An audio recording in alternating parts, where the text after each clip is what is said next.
Et direction d'abord le Nigeria. Le Nigeria où des milliers de réfugiés vivent toujours en marge du système d'aide humanitaire.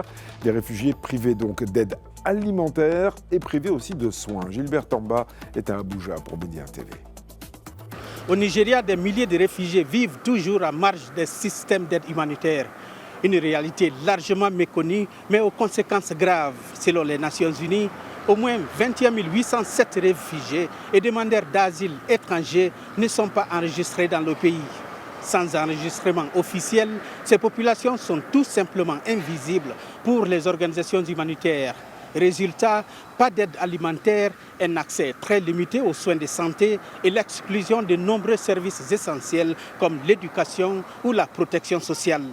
La majorité de ces réfugiés viennent de pays voisins touchés par les conflits, notamment le Cameroun, le Tchad ou la République centrafricaine. Faute de documents ou par crainte des autorités, beaucoup vivent dans des quartiers précaires ou des zones rurales, loin des camps officiellement reconnus. Les agences humanitaires alertent, sans identification et sans statut légal, ces personnes restent vulnérables à l'exploitation, à l'insécurité et à l'extrême pauvreté.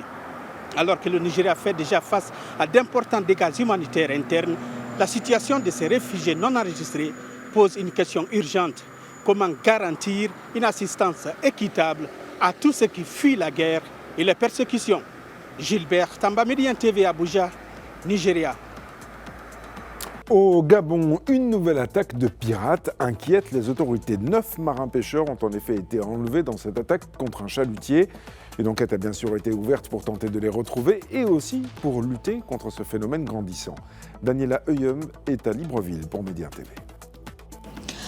Ici à Libreville, une nouvelle attaque s'est produite dans les eaux gabonaises visant un navire de la société IB-Fish 7. Le chalutier a été pris pour cible par des pirates armés lorsqu'il menait une activité de pêche. 3 individus ont pris d'assaut le navire, entraînant ainsi l'enlèvement de 9 membres de l'équipage, dont 5 ressortissants chinois et 4 indonésiens. La marine nationale, assistée par une unité nautique de la gendarmerie nationale, a déployé le plus vite possible un dispositif afin de localiser le navire et de l'escorter immédiatement jusqu'au port d'Ovendo. Cet incident montre une fois de plus la recrudescence de ce phénomène. C'est la 3e attaque qui se déroule au sein des eaux gabonaises depuis l'année 2020. Les autorités sont donc appelées à prendre des mesures fortes afin de lutter contre ce phénomène. Daniela Euyem pour Média TV, Libreville, Gabon.